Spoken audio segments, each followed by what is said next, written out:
BFM Business. Intégral Placement, pépites et pipeaux.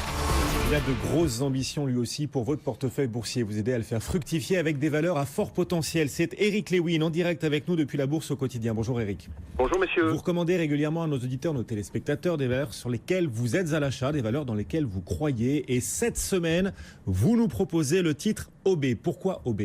Écoutez, pour deux raisons. D'abord, c'est un excellent call pour jouer la transformation numérique. OB, par exemple, présent à 60% dans le secteur bancaire, et vous savez qu'avec l'arrivée des fintech, avec également la volonté des banques de se défendre contre l'arrivée de ces fintech, eh bien il y a un très très gros marché dans le secteur bancaire, notamment pour toutes les sociétés informatiques. Et puis le groupe est extrêmement présent en Europe, 55% de son chiffre d'affaires en France et 45% en Europe. Il n'a pas choisi, au vu de sa taille, d'aller en Inde, d'aller aux États-Unis ou d'aller en Asie, ce qui est plutôt une bonne nouvelle. Alors la société se développe aussi bien par croissance organique que par croissance externe, mais les croissances externes sont assez petites. La dernière, c'est un fonds de commerce en Italie qui lui a apporté 30 millions d'euros de chiffre d'affaires supplémentaire. Ça veut dire que le groupe, si vous voulez, se construit petit à petit. Alors, le troisième trimestre a été très bon. Il y a une accélération de la croissance organique, 6,6% contre 3,7% au premier semestre, et surtout, ses objectifs ont été maintenus. Et franchement, les objectifs sont assez impressionnants. Croissance organique entre 5 et 7%. Ça veut dire un chiffre d'affaires au-dessus des 350 millions d'euros et une marge opérationnelle courante entre 9 et 10%, ce qui est très bien pour le secteur informatique. Alors c'est vrai qu'on parle pas beaucoup d'OB, parce que le président Philippe Rabas n'est pas un grand communicant, mais il gère extrêmement bien sa société. Ajoutons également que le groupe réussit à maintenir son pricing power, c'est-à-dire qu'il monte en gamme en permanence. Et donc, en termes de prestations, ça lui permet d'augmenter ses tarifs. Vous savez qu'il y a une grande problématique pour certaines sociétés informatiques, c'est qu'elles sont obligées parfois de baisser leur prix pour pouvoir gagner des parts de marché, ce qui n'est pas du tout le cas d'OB, qui monte en plus en puissance dans le conseil. Alors, c'est sûr que la société est intéressante. Elle a également une situation financière extrêmement saine.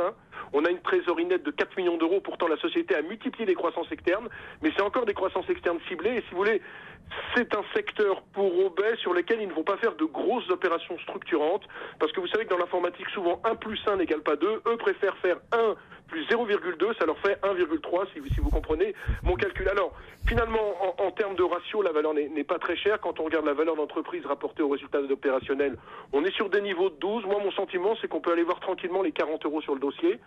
Alors, bien sûr, ça ne sera pas en ligne droite. Il peut y avoir quelques à-coups, mais moi j'ai le sentiment vraiment que le secteur est très, très, très porteur. C'est vrai qu'on n'entend plus parler d'OPA en ce moment, mais c'est normal parce que je vous le disais, c'est compliqué dans le secteur.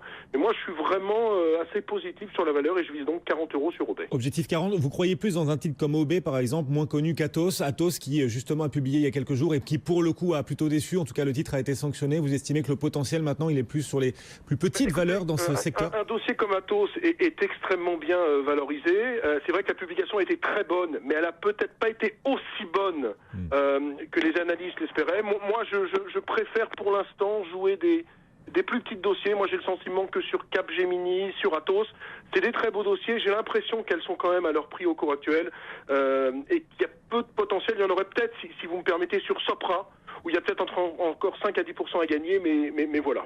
Je préfère rester sur les small et mid dans ce secteur informatique pour le moment. Et vous le disiez, l'une des forces d'OB, c'est sa capacité à relever ses prix ou à les maintenir, alors que dans ce secteur, on a plutôt tendance, pour gagner des parts de marché, à baisser ses prix. C'est parce qu'aussi les produits OB offrent une valeur ajoutée suffisante pour justifier les hausses de prix ?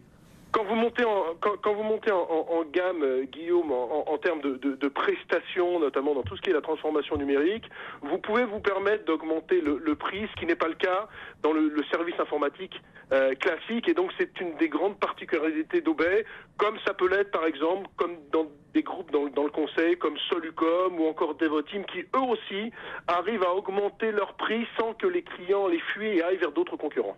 Merci beaucoup. Donc, conseil à l'achat sur cette valeur, OBAUBAY, si vous voulez y investir, et vous visez donc 40 euros. Ce titre cote actuellement à 35 euros, un peu plus de 35. Merci beaucoup. Eric Lewin, responsable action de la Bourse au quotidien.